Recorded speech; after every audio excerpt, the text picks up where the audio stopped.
너의 삶의 참 주인, 너의 참 부모이신 하나님 그 손에 너의 삶을 맡긴다.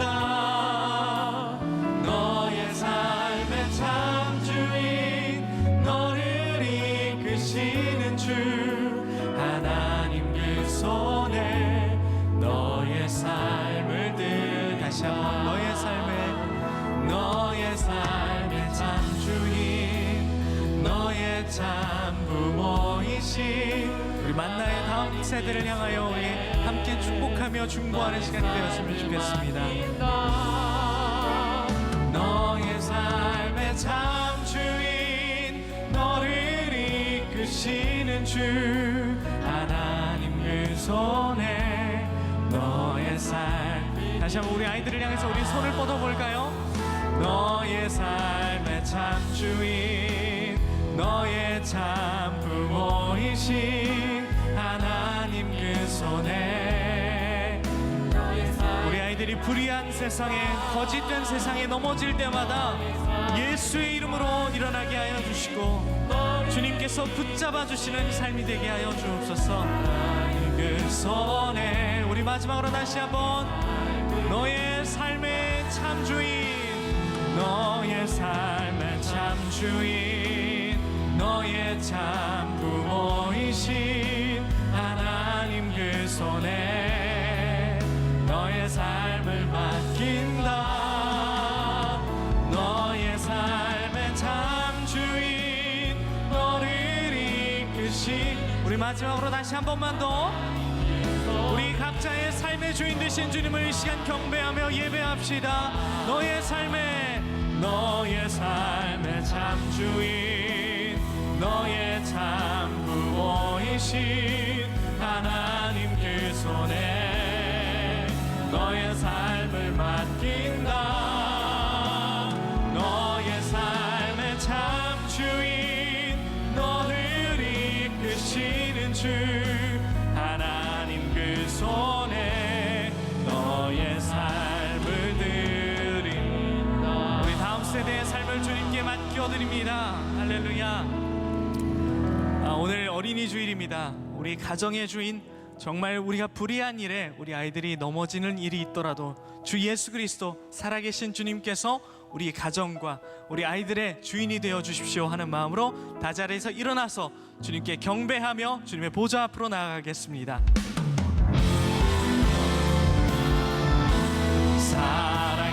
살아계신 주, 나의 참된 소망,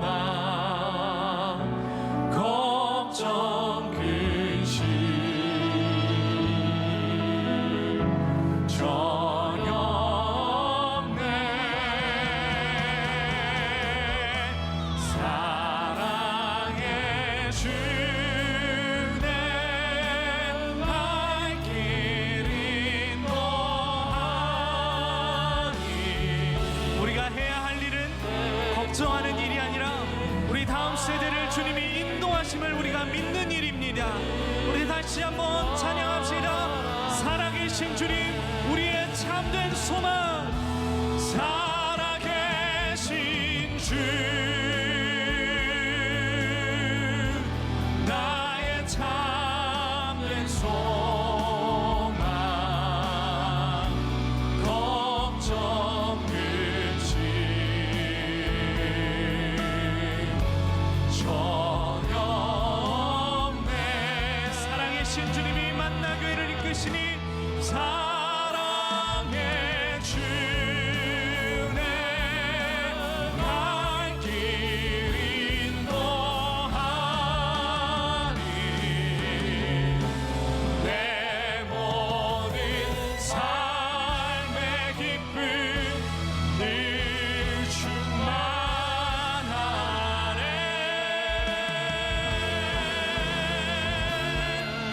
할렐루야. 우리가 주님을 의지하고 신뢰합니다. 영광의 박수를 올려드립니다. 다 함께 이 가정의 믿음의 고백, 우리 한 공동체의 고백을 주님 앞에 올려드리겠습니다. 나는 전능하신 아버지 하나님 천지의 창조주를 믿습니다. 나는 그의 유일하신 아들 우리 주 예수 그리스도를 믿습니다. 그는 성령으로 잉태되어 동정녀 마리아에게서 나시고 본디오 빌라도에게 고난을 받아 십자가에 못 박혀 죽으시고 장사된 지 사흘 만에 죽은 자 가운데서 다시 살아나셨으며 하늘에 오르시어 전능하신 아버지 하나님 우편에 앉아 계시다가 거기로부터 살아있는 자와 죽은 자를 심판하러 오십니다. 나는 성령을 믿으며 거룩한 공교회와 성도의 교제와 죄를 용서받는 것과 몸의 부활과 영생을 믿습니다. 아멘. 다 자리에 앉으시겠습니다.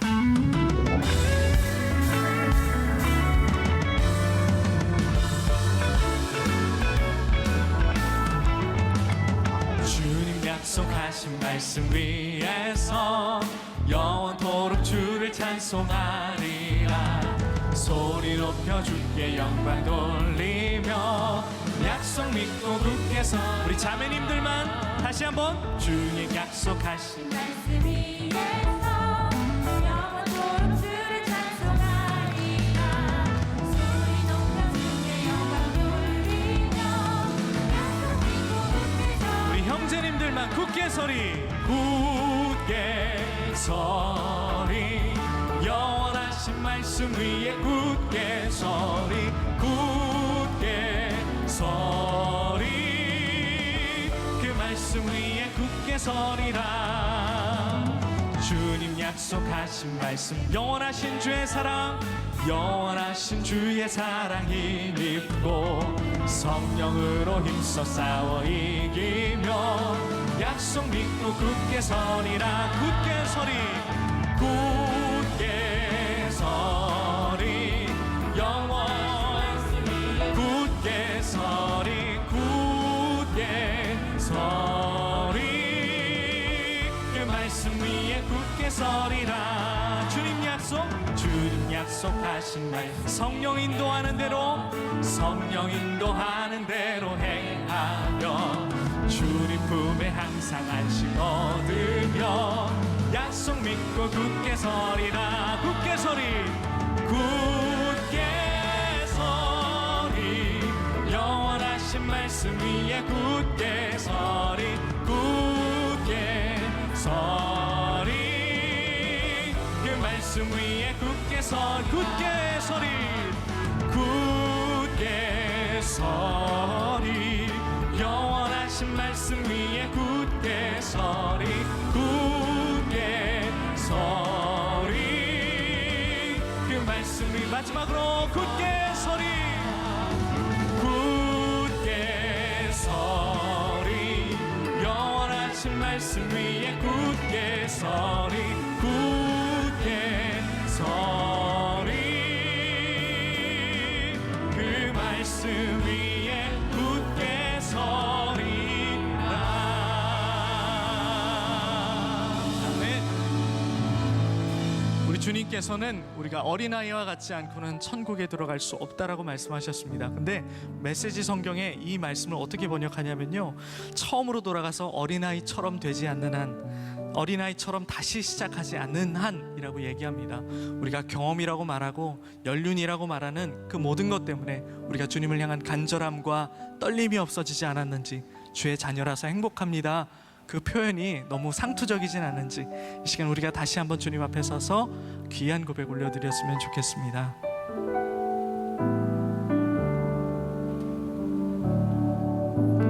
화려하지 않아도 정결하게 사는 삶, 가진 것이 적어도 감사하며 사는 삶, 내게 주신 자기님 나눠주며 사는 삶, 이것이 나의 삶의 행복이라오. 처음 마음으로 다시. 하지 않아도 정결하게 우리가 물려줄 신앙의 유산이 바로 이런 것이 아니겠습니까? 것이 적어도 감사하며 사는 삶, 작은 힘 나눠주며 사는 삶, 이것이 나의 삶의 행복이라오. 이것이 행복, 이것이 행복이라오. 세상은 알 수 없는 하나님 선물, 이것이 행복이라오. 하나님의 자녀로 살아가는 것, 이것이 행복이라오. 눈물 날 일 많지만 기도할 수 있는 것, 기도할 수 있는 것, 억울한 일 많으나 주를 위해 참는 것, 비록 짧은 작은 삶 주 뜻대로 사는 것, 이것이 나의 삶의 행복. 다시 한번 고백합시다. 눈물 날 일이 많지만 기도할 수 있는 것, 내가 처음 주님을 만났을 때 그 어린아이와 같은 마음으로 주님 했던 고백을 기억하시죠? 주님 이 시간 다시 그 마음으로 돌아가길 원합니다. 비록 짧은 작은 삶 주 뜻대로 사는 것, 이것이 나의 삶의 행복이라오. 함께 노래합시다. 이것이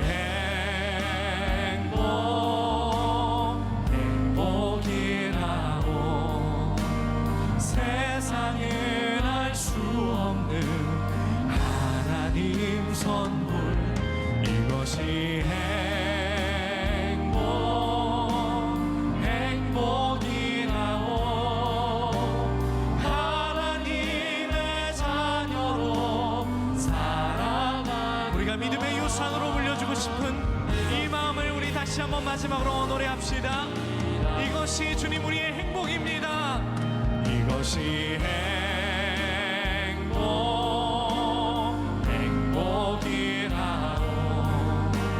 세상은 알 수 없는 하나님 선물, 이것이 행복. 주님 감사합니다. 주님 감사합니다.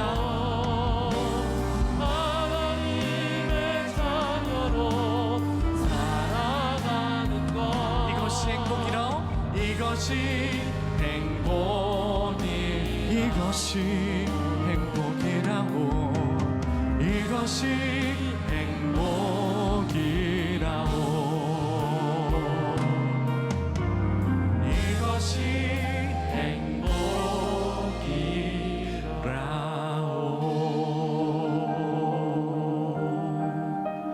행복이라오. 기도하겠습니다. 흠이 많고 연약한 우리를 용납하여 주시는 주님, 우리가 어린아이와 같이 처음 마음과 처음 감사로 주님 앞에 나아갑니다. 마땅히 우리에게 누리라고 주신 그 행복과 감사를 잊고 무뎌진 삶을 살아가는 우리 마음에 주님이 이 땅에 나게 하신 창조의 본 모습을 깨닫게 하여 주옵소서. 경험과 연륜이란 이유로 주를 향한 간절함과 떨림이 퇴색되지 않도록 인도하여 주옵소서. 만나교회의 다음 세대를 위해서 기도합니다. 세상을 살며 불의한 일에, 거짓된 일에 넘어질 때마다 예수의 이름이 그들을 일으켜주는 귀한 이름 되어 주옵소서. 다음 세대가 진실한 크리스천으로 자라나서 이 세대의 실수를 반복하지 않게 하시고 부디 주님께 영광 돌리며 세상에 칭찬받도록 함께하여 주옵소서. 이를 위해서 헌신하고 수고하는 다음 세대 사역자들과 교사와 스태프들의 수고를 기억하여 주시고 선한 능력을 그들을 위해 부어주셔서 다음 세대를 꿈꾸는 그들의 마음이 이 시대로 환경으로 인해서 좌절되지 않도록 주의 손으로 지켜주옵소서. 오늘도 말씀을 전하시는 담임 목사님을 강건케 세워주시고 정성과 열정으로 준비하신 말씀 위에 은혜 위에 은혜가 임하도록 하여 주옵소서. 오늘 모든 예배를 주님께 맡겨드리며 예수 그리스도의 이름으로 기도합니다. 아멘.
자, 오늘 예수님과 함께하는 요한복음 말씀 시리즈 벌써 8번째 시간이 되었습니다. 오늘 말씀의 제목은 다시는 죄를 범하지 말라입니다. 자, 벌써 이번 주는 이제 설교 시간이 벌써 한 15분쯤 지났을 시간에 제가 시작을 하는데 오늘 안에는 끝납니다. 너무 염려하지 마시고 마음을 편안히 갖고 이제 말씀을 나누도록 하겠습니다.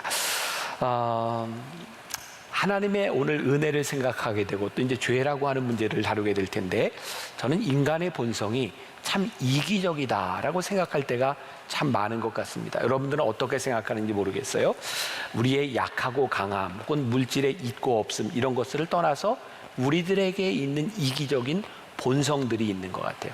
오늘 말씀의 배경이 되는 것을 잠깐 볼 텐데 오늘 말씀은 우리가 잘 아는 말씀이에요. 베데스다 연못가에서 38년 된 환자를 예수님이 고쳐주신 사건입니다. 이 말씀은 요한복음에만 나와 있어요.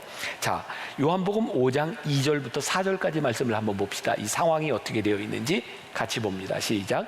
예루살렘에 있는 양문 곁에 히브리 말로 베데스다라 하는 못이 있는데 거기에 행각 5이 있고 그 안에 많은 병자, 맹인, 다리 저는 사람, 혈기 마른 사람들이 누워 물의 움직임을 기다리니 이는 천사가 가끔 못에 내려와 물을 움직이게 하는데 움직인 후에 먼저 들어가는 자는 어떤 병에 걸렸든지 낫게 되밀어라.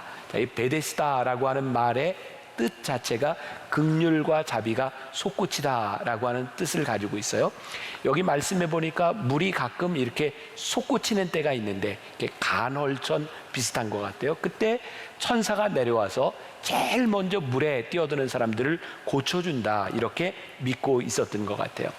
여기에 많은 환자들이 주변에 있는데 이들 모두가 은혜를 구하는 자들이에요. 그러니까 모두에게 은혜가 필요한 사람들이죠. 그런데 이들은 모두에게 은혜가 필요한데 그 은혜가 모두에게 필요하지만 누구에게 임해야 돼요? 나에게 임해야 되는 거예요. 저는 이런 표현을 써봤어요. 이기적 은혜를 생각하고 있는 사람들 가운데 주님이 오셔서 기적을 베풀어 주신 거예요. 요 연못에 대하여 이야기를 하는데 행각 5이 있다라고 하는 이건 상징적인 의미를 가지고 있습니다. 모세오경 5개, 이 5기둥이라고 하는 것은 5이라는 숫자는 이스라엘 사람들에게 자비라고 하는 의미를 가지고 있어요. 그래서 애굽의 총리가 되었던 요셉이 이스라엘의 흉년이들 형제들이 찾아왔을 때 베냐민에게만 5배를 줍니다. 이 말은 단순히 산술적인 의미가 아니라 자비를 베풀었다 이런 의미예요. 또 예수님께서 오병이어의 기적으로 사람들을 먹이시죠. 물고기 2마리와 보리떡 5개. 여기 5개라고 하는 것도 예수님께서 많은 자비를 베푸셨다라고 하는 은유적인 표현을 가지고 있는 거예요. 그러니까 이 베데스다 연못은 자비와 긍휼이 펼쳐져야 되는 것이에요. 근데 예수님께서 38년 된 환자에게 오셔서 그에게 자비를 베풀어 주신 거죠. 그런데 오늘 말씀 가운데 보니까 문제가 뭐냐면 안식일을 지키는 유대인들이 예수님이 왜 하필이면 안식일에 병든 자를 고쳐주셨는지 그게 마음에 들지 않는 거예요. 이들에게 예수님이 은혜를 베푸신 것은 단지 범죄 행위로밖에 보이지 않았어요. 예수님이 행하시는 일이 이해가 되지 않았어요. 아마 지난해부터 화 있을진저 이런 말씀을 나누면서 계속해서 여러분들에게 나누는 말씀인데 실제 성경에서 보니까 예수님께서 이 부분을 제일 많이 강조하시는 것 같아요. 하나님께서 우리들에게 은혜를 베푸실 때 하나님의 마음을 아는 자와 우리들이 가지고 있는 율법을 가지고 하나님의 자비를 거부하는 자, 이것은 우리의 신앙의 아주 본질적인 부분들을 다루고 있는 것 같아요. 제가 요 몇 주 동안 여러분들에게 계속 소개하는 책 중에 김정주 전도사 시절에 있었는데 지금 목사가 됐다 그래요. 저는 누군지 만나본 적이 없어요. 안녕 기독교라고 하는 책을 썼는데 아주 인사이트가 좋고 글이 좋습니다. 거기에 은혜 이야기가 나오는데 제가 조금 읽어드리려고 그래요. 예전에는 은혜라는 것은 죄를 짓지 않으며 살 수 있게 만들어주는 힘이라고 생각했는데 은혜는 죄를 지어도 여전히 살아갈 수 있게 만들어주는 힘인 것 같다. 은혜 받고 깔끔하게 죄들을 청산해버리는 것만 은혜가 아니라 은혜 받고도 여전히 구질구질하게 죄를 달고 다녀도 끝내 떠나지 못하게 만드는 것, 그 또한 은혜다. 은혜 가운데 사는 사람들도 있고, 은혜 옆에 사는 사람들도 있고, 은혜 뒤에 사는 사람들도 있고, 은혜 주변에 사는 사람들도 있다. 이렇게 질과 양은 다르지만 우리 모두는 은혜로 산다. 내가 더 은혜를 받았다, 내가 더 은혜롭다, 은혜 자랑, 은혜 등수 매기기는 이제 그만하자. 사람들은 더 자기에게 필요한 은혜, 더 큰 은혜 이런 걸 생각하지만 사실 모든 사람들은 은혜가 필요한 존재들이죠. 이 세상에서 제일 불행한 사람이 누구일까? 저는 그런 생각을 해요. 은혜를 은혜로 느끼지 못하는 사람. 그러니까 38년 된 환자에게 우리 주님께서 은혜를 베풀어 주셨는데 그게 은혜로 느껴지지 않는 사람이죠. 그래서 오늘날 우리의 삶과 이렇게 대입을 해본다면 공정과 정의, 공의를 따지는 거죠. 요즘 우리 사회에 제일 많이 하는 말이 그 공의로운 사회, 공정한 사회, 공의, 공정. 그런데 진짜 이 사회가 공의와 공정을 외친다고 공의로워질까? 저는 공의와 공정을 이야기하는 걸 보면서 이 사회가 진짜 공의롭지 못하고 정의롭지 못하구나라는 생각을 해요. 여러분, 공의와 공정이 아무리 외쳐도 우리들의 삶을 피폐하게 만드는 이유는 뭐냐면 인간이 본래 굉장히 이기적이고 자기중심적이기 때문입니다. 공의와 공정을 이야기할 때 누군가에게 적용되는 그 공의와 나에게 적용되는 공의가 다르다는 거예요. 나에게는 무척 관대한데 다른 사람들에게는 점점 스트릭하게 공의와 공정을 적용하면서 이 사회는 점점 삭막해질 수밖에 없는 거예요. 저는 우리가 믿는 신앙은 공의와 공정을 뛰어넘는, 공의와 공정을 다 포함하는 놀라운 일이라고 생각하는데 그게 뭐냐면 하나님의 은혜인 거죠. 그래서 어떤 면에서 공의와 공정이 은혜를 가로막는다. 이것을 대책점에 서서 볼 것이 아니라 은혜가 공의와 공정을 다 포함하는 은혜를 우리들이 볼 줄 알아야 한다. 여러분들 주님은 나의 최고봉 잘 묵상하고 계시죠? 이제 6월 27일에 여러분들과 나눌 말씀 중에 하나예요. 저는 미리미리 이제 준비를 하고 있으니까 거기에 그런 이야기가 나요. 오스왈드 챔버스의 주님은 나의 최고봉. 부르심을 입은 사람들, 여러분들은 공의와 공평을 바라지 마십시오. 그러나 여러분들은 누군가에게 공의를 행하십시오. 우리는 우리들에게 더 중요한 가치가 있는데 공의와 공정보다 하나님의 은혜를 아는 것이라는 생각이 들어요. 자, 오늘 말씀 가운데 14절 말씀이 저는 제일 중요하다고 생각하거든요. 자, 14절 말씀 같이 봅니다. 다 같이 시작.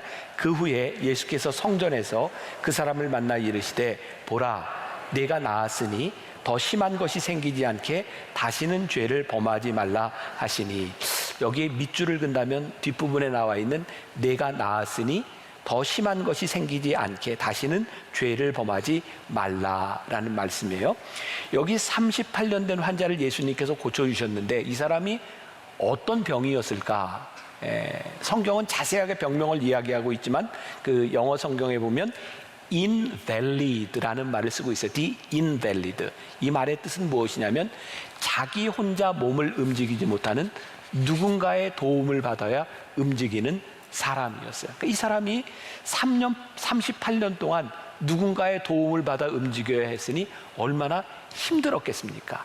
자, 그런데 여기 참 우리가 이해할 수 없는 부분이 이제 말씀에 등장하고 있는데 요한복음 5장 6절과 7절 말씀을 보세요. 자, 먼저 6절 봅니다. 예수께서 그 누운 것을 보시고 병이 벌써 오래된 줄 아시고 이르시되 내가 낫고자 하느냐. 자, 여기까지. 예수님께서 이 환자에게 내가 낫고자 하느냐 물으셨어요. 이 사람이 어떤 반응을 보여야 돼요? 네, 낫고 싶습니다. 이게 자연스러운 거 아니에요? 그런데 7절에 보니까 이 병자가 반응하는 게 어떻게 되어 있냐면 병자가 대답하되 주여, 물이 움직일 때 나를 못에 넣어주는 사람이 없어 내가 가는 동안에 다른 사람이 먼저 내려가나이다. 지금 마음에 뭐가 있어요? 원망이 있어요. 내가 지금까지 살아오는 동안 다른 사람들이 아무도 나를 돌봐주는 사람들이 없어서 먼저 그 물에 내려가니 나는 소망이 없는 사람입니다. 나는 이렇게 수십 년을 지났습니다. 그의 마음속에 원망이 있는 거죠. 얼마나 힘들고 답답했겠습니까? 그러니까 이 말씀을 통해 보니까 다른 기적 사건하고는 조금 다른 거예요. 왜냐하면 이 사람은 예수님에 대하여 믿지도 예수님에 대하여 알지도 못했던 것 같아요. 만일 이 사람이 예수님을 믿고 있던 사람이라면 내가 낫고자 하느냐는 질문에 예 주님 낫고자 원합니다 이렇게 얘기했을 텐데 그는 그의 불만을 다 이야기하고 있는 거예요. 화가 나 있는 거예요. 그런데 그 다음에 예수님 반응이 더 이상해요. 여러분들은 성경을 이렇게 안 보니까 자 보세요. 8절 보세요. 자 예수님께서 이르시되 일어나 내 자리를 들고 걸어가라 하시니 예수님께서 이 사람의 믿음에 대해서도 묻지도 않고 네가 나를 믿느냐 뭐 이런 것도 묻지 않으시고 그 불만을 이야기하는데 내 자리를 들고 일어나 가라고 그 사람의 병을 고쳐주셨어요. 자 여기까지 말씀을 이렇게 묵상하면서 보다가 이 말씀의 주제가 도대체 뭐지? 예수님이 왜 이런 일을 행하시는 거지? 이 말씀의 주제는 불쌍한 사람의 병이 나은 사건도 아니고 믿음에 대한 문제도 다루고 있지 않다는 거예요. 이 말씀의 핵심이 무엇일까? 제가 묵상하다 깨닫게 된 게 바로 요한복음 5장 14절 말씀, 우리가 읽은 말씀이었어요. 내가 나았으니 더 심한 것이 생기지 않게 다시는 죄를 범하지 말라 하시니. 자, 제가 이제 말씀을 볼 때 여러 성경 버전들을 이렇게 보게 되는데 NIV 성경을 보면서 이 말씀의 핵심이 여기 있었구나라는 것을 보게 되었어요. See, 미국 사람이 see 이게 뭐냐? 봐, 이제 그런 말이죠. 자, 봐. You are well again. 네가 다시 좋아졌구나, 나아졌구나, 다시 좋아졌구나. Stop singing. 이제 죄를 짓지 마. Or 그렇지 않으면 something worse may happen to you. 너에게 더 나쁜 일이 생길지도 몰라. 예수님께서 말씀하시는데 이 부분에서 well again. 네가 다시 건강해졌구나. 이 사람이 invalid라고 이 자기가 움직이지 못하는 병을 얻기 전에 이 사람이 건강한 사람이었구나. 그리고 예수님께서 너 다시 죄짓지 마. 안 그러면 더 나빠질 수 있어. 라고 말씀하시는 것을 통해서 예수님은 지금 죄에 대한 문제를 다루고 계시는 것을 보게 돼요. 죄로 인하여 우리들에게 찾아온 문제라고 하면 죄의 문제가 해결이 되어야 되는 거예요. 여러분 성경에 보면 예수님께서 병자들을 고치시는 부분들 여러분들이 유심히 보셔야 돼요. 어떤 사람에게는 귀신을 쫓아내시고 병이 나아요. 이것은 영적인 문제인 거예요. 예수님께서 그냥 사람을 고쳐주시는 경우가 있어요. 아무 소리 안 고쳐달라고 하실 때 예수님이 그냥 고쳐주세요. 그 말은 그 사람의 육체적인 문제인 거예요. 우리 육신의 연약함. 그런데 이렇게 죄의 문제를 다루실 때가 있어요. 그래서 오늘 이 말씀은 오늘 말씀을 듣고 있는 우리들에게 누군가에게 적용돼야 되는 부분이죠.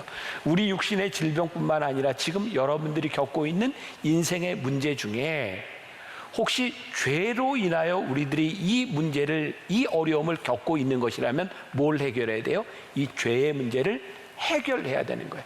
그리고 다시는 죄를 짓지 않아야 되는 거예요.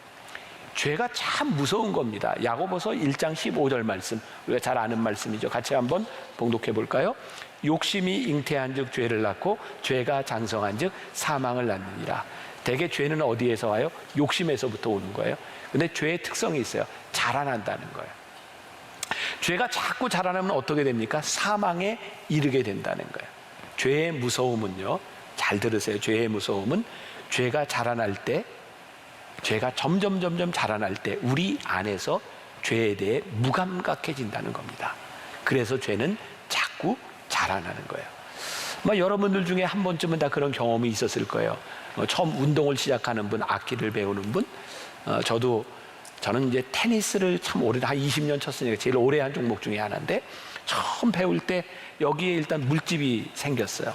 물집이 터지고 몇 번 터지고 굳은 살이 배겨요. 그러면 이제 더 이상 아프지 않아요. 테니스를 칠 때. 그 다음 제가 운동을 하면서 제일 이렇게 힘들었던 게 스케이트 타는 거였어요.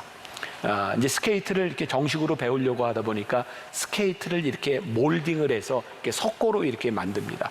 이제 딱딱한 그 몰딩된 스케이트를 타는데 이 복숭아뼈 있는 부분이 얼마나 아픈지 몰라요.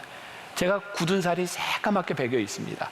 굳은 살이 배겨야 아픈 걸 모르고 가죠. 악기 배울 때도 마찬가지죠. 저도 이제 바이올린을 배울 때가 있었어요.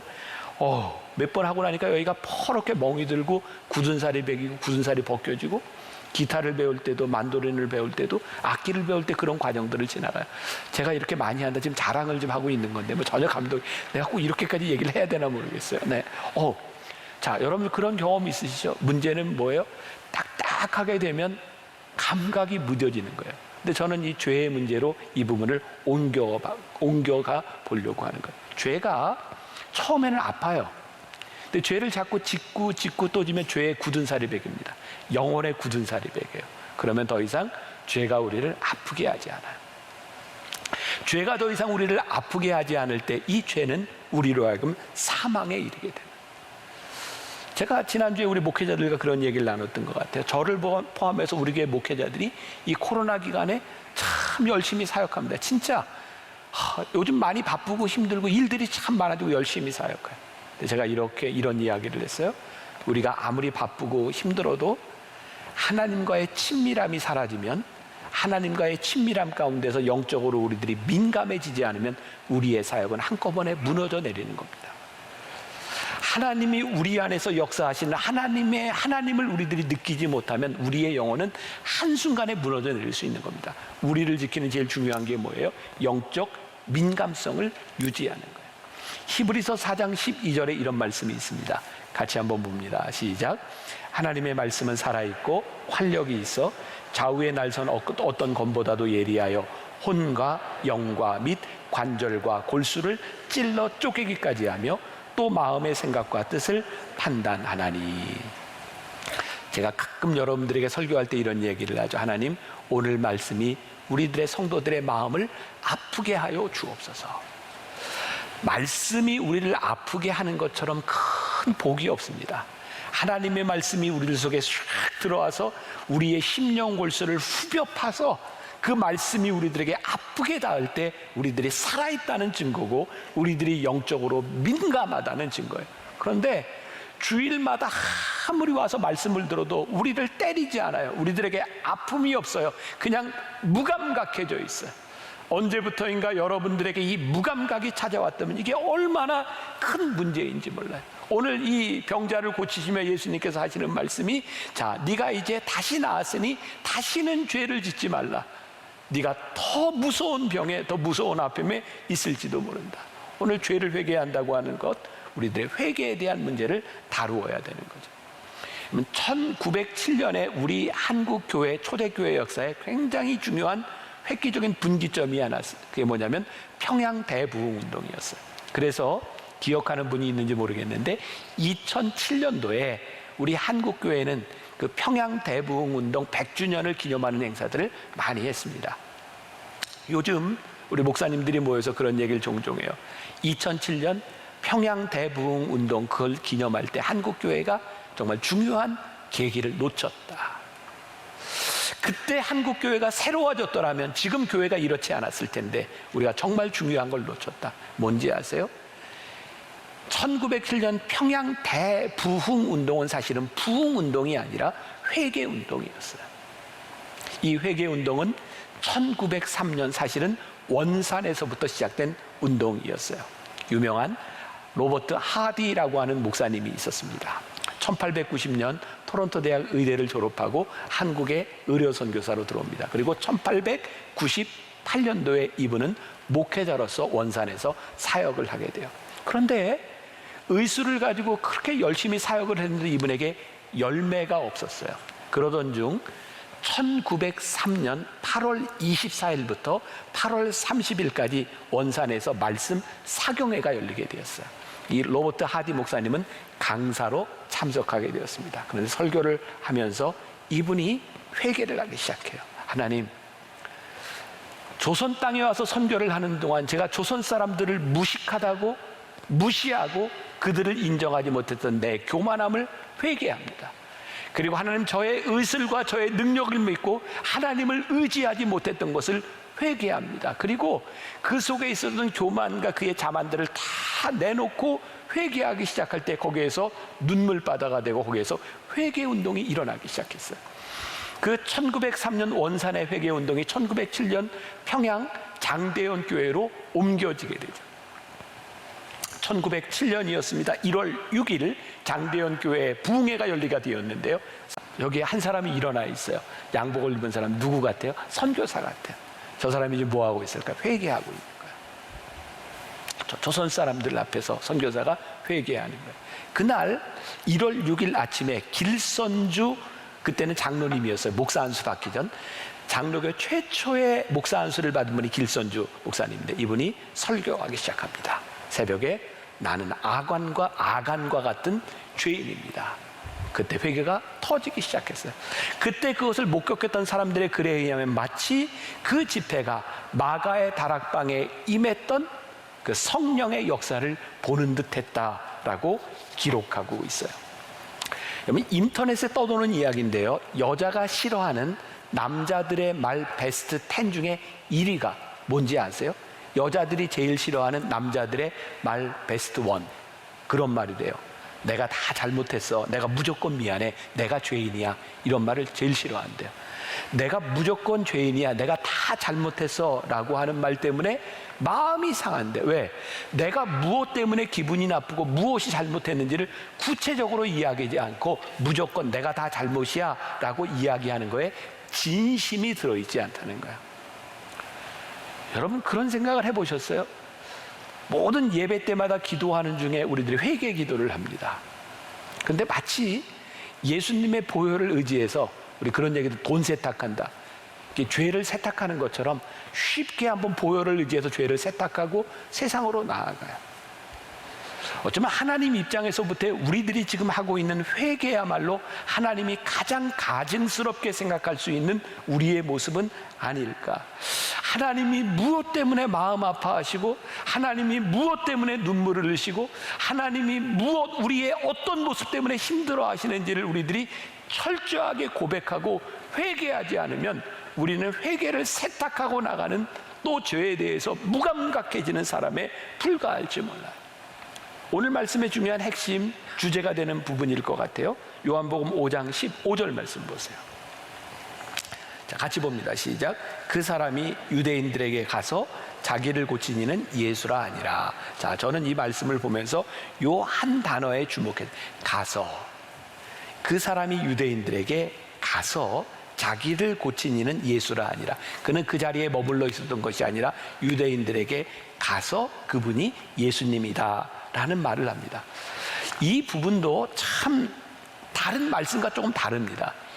이전 기적을 통해 보면 다 어떤 말들이 등장하냐면, 예수님께서 기적을 행하시는 것을 보고 믿었다, 이분이 메시아다, 이런 고백을 하든지, 아니면 이 사람에게서 이제 회개하고 결심했다, 이런 구절들이 나오는 게 정상인데, 다 그것들이 생략되어 있고 그 사람이 가서라고 되어 있어요. 저는 말씀을 이렇게 해석을 합니다. 이 사람에게 일어난 진정한 변화, 38년 동안 자기 몸을 움직이지 못하는 아주 수동적인 인간에서 가장 능동적인 사람으로 변화된 것, 예수님께서 다시는 죄를 짓지 말라라고 하는 이 말씀으로 인하여 그는 아주 능동적인 사람으로 변화되고 있다는 거예요. 제가 재작년인가 정말 재밌게 본 영화가 하나 있습니다. 소개해 드릴까요? 그렇게 원하시면 또 제가 소개를 해야죠. 이 게임 체인저라고 하는 영화인데, 뭐 넷플릭스나 이런 데서 여러분들이 보실 수 있을 것 같아요. 이 영화 게임 체인저, 정말 좋은 영화, 가치가 참 좋은 영화입니다. 2002년에 피츠버그에 시신을 부검하는 검시관으로 일하고 있던 베넷 오말루라고 하는 나이지리아 출신 의사가 있습니다. 굉장히 똑똑한 사람인데요, 이 사람이 시신을 이렇게 부검하다가 아주 독특한 환자를 하나 발견하게 됩니다. 뇌가 굉장히 많이 손상되어 있는 환자였어요. 그리고 그런 케이스들이 몇 개가 있는 것을 보게 되죠. 그 환자는 누구였냐면 피츠버그 스틸러스라고 하는 풋볼팀의 스타였던 선수가 그렇게 망가져서 뇌가 다 손상된 채로 죽게 된 거죠. 이 병명을 만성 외상성 뇌병증이라고 하는데, 이 뇌가 많이 손상돼서 치매에 걸릴지도 모르고 그리고 막 자살을 하게 되는 그런 일들이 일어나요. 이게 풋볼을 하면서 막 이렇게 부딪히고 충돌하는 것 때문에 뇌가 많이 손상이 됐고, 이게 얼마나 위험한지를 세상에 알려줘야 되겠구나. 근데 진실을 알리는 건 사람들이 그렇게 좋아하지 않죠. 이 NFL 풋볼 리그에서 이것을 막습니다. 아내를 스토킹하기도 하고 이 남자의 생명을 위협하기도 하고 굉장히 어려움 가운데서 결국은 이 사람이 포기하고 캘리포니아로 떠나게 돼요. 놀라운 일은요, 결국 나중에 다 알려지고 이 사람들이 이제 밝혀내고 이제 정의가 승리를 하는데, 풋볼 선수 중에 24% 정도가 이렇게 만성 외상성 뇌병증으로 고생을 하거나 치매에 걸리거나 자살을 하거나 죽는다는 거예요. 23%의 사람들이 이런 병에 걸린 이게 얼마나 위험한 일이겠어요. 제가 이 영화를 가지고 설교를 해야 되겠다라고 하면서 자료를 이렇게 쭉 찾는데 제가 원하는 자료가 어디에도 나와 있지 않더라고요. 사실 제가 주목했던 건 영화를 보다가 한 대사를 보면서 제가 막 적은 거였어요. 저는 영화보다 잘 적습니다. 이 오말루의 부인 나에이 아프리카 사람인데 이 여자가 이 오말루 목사가 다 포기하려고 할 때 이런 이야기를 합니다. 제가 적었던 걸 읽어드릴게요. 하나님께서 왜 당신을 나이지리아에서 이곳 미국 땅에 오게 하셨는지, 그리고 수없이 많은 시신을 부검하면서 이 사람을 왜 당신이 맡게 되었는지 분명히 하나님의 뜻이 있다고 믿으니 포기하지 마세요. 결국 이 사람이 포기하지 않고 그 일을 감당하게 돼요. 14절 말씀, 요한복음 5장 14절 말씀이 이 말씀의 제일 중요한 부분, 다시는 죄를 짓지 말라라고 했다면 이 말씀의 클라이막스는 저는 요한복음 5장 15절이라고 생각해요. 이 사람이 가서 예수님이 누구이신지를 고한 일이었어요. 왜 이것을 클라이막스라고 생각하냐면 그 다음 절 5장 16절을 보세요. 그러므로 안식일에 이러한 일을 행하신다 하여 유대인들이 예수를 박해하게 된지라. 이 사람이 적극적으로 가서 예수님이 누구이신지를 이야기함을 통하여 예수님을 박해했을 뿐만 아니라 이때부터 이 사람들이 예수님을 죽이기로 작정합니다.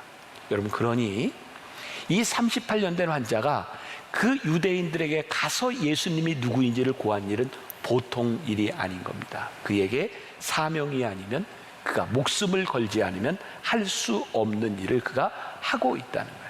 자, 이런 생각을 한번 해봅시다. 여러분, 가끔 지하철을 타거나 버스를 탈 때, 예전엔 저도 학교 다닐 때 이제 버스, 지하철 많이 타고 다녔으니까 혹시 깜빡 졸아서 정류장을 이렇게 지나쳐 본 경험이 있으세요, 없으세요? 있으세요. 그러면 여러분들이 정류장을 딱 지나쳐서 내가 이거 조느라 놓쳤구나 하는 순간 어떤 생각이 있어요? 내 인생은 이제 끝났어. 한 정류장 놓쳐서, 이런 생각 드세요? 그럼 어떻게 하세요? 내려서 건너가서 반대편에서 타는 거예요. 버스가 지나치거나 지하철을 지나치거나 정류장을 지나칠 때 우리가 할 수 있는 일은 내려서 반대 방향에서 타는 거예요. 물론 시간이 걸리고 지체가 되고 많은 수고를 하게 될 겁니다. 그러나 돌아가면 되는 거예요. 죄에 대한 문제에 있어 예수님께 다시는 죄를 짓지 말라. 우리들이 지금 죄를 지었고 우리들이 잘못했기 때문에 인생이 끝나는 것이 아니라 우리들이 인생을 돌이켜서 가는 과정이 조금 힘들고 지체될지 모르지만 그 길을 갈 수 있는, 오늘 우리들에게 주어진 사명, 우리들에게 주어진 삶을 우리들이 살아갈 수 있는 거예요. 자, 성경에서 이렇게 말씀하고 있어요. 이사야 55장 7절 말씀. 여호와께로 돌아오라. 그리하면 그가 어떻게 긍휼히 여기시리라. 우리 하나님께로 돌아오라. 어떻게 그가 너그럽게 용서하시리라. 예수님께서 이 환자를 고치시고 다시는 죄를 짓지 말라라고 말씀하셨는데 이 사람은 죄를 짓지 않는 삶에 머무른 것이 아니라 하나님께서 주신 그의 새로운 삶을 살게 되죠. 자, 여러분에게 말씀드립니다. 우리가 죄를 짓지 않고 살아가는 제일 좋은 방식은 우리들이 아무것도 하지 않고 있는 것이 아니라 우리들이 어떻게 적극적인 사명자의 삶을 사느냐에 대합니다. 여러분들이나 저나 우리를 스스로 인정하지 않습니까? 우리들이 아무것도 하지 않으면 죄를 짓지 않는다고 생각하지만 아무것도 하지 않는 우리들에게 찾아오는 것은 우리의 이기심과 죄의 욕망들이에요. 그래서 우리를 가장 멋지게 사명자로 바꾸어 놓는 것은 뭐냐면 우리들에게 주어진 사명을 감당하며 사는 것이죠.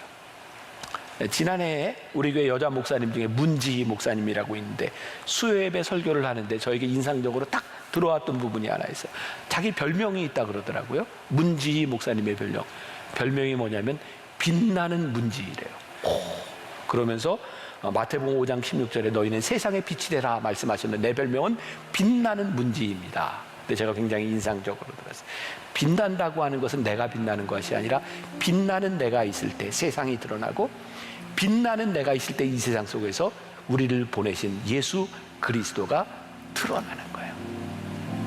예수님께서 너희 다시는 죄를 짓지 말라라고 하는 이 말씀이 죄를 짓지 말고 머물러 있는 것이 아니라 그가 그 말씀을 듣고 가서 사명자의 삶을 살았던 것처럼 우리가 이 세상으로 나가서 때로 빛이 된다고 하는 것이 우리들에게 귀찮은 일이고 시간이 걸리는 일이고 그것 때문에 우리들이 피해를 당하고 어려움을 당하고 핍박을 당할 수 있는 것인지 모르지만 그 일들로 우리들이 쓰임받기 시작할 때 하나님께서 우리를 지켜주시고 우리가 멋진 사명자가 될 수 있다는 것. 오늘 38년 된 환자를 고치신 이 사건이 오늘 여러분들에게 나에게 들려지는 말씀이 되어서 그 말씀이 우리들을 민감하게 후벼 파는 말씀이 되어서 여러분들의 사명자로 만들어질 수 있기를 주님의 이름으로 간절히 축원합니다.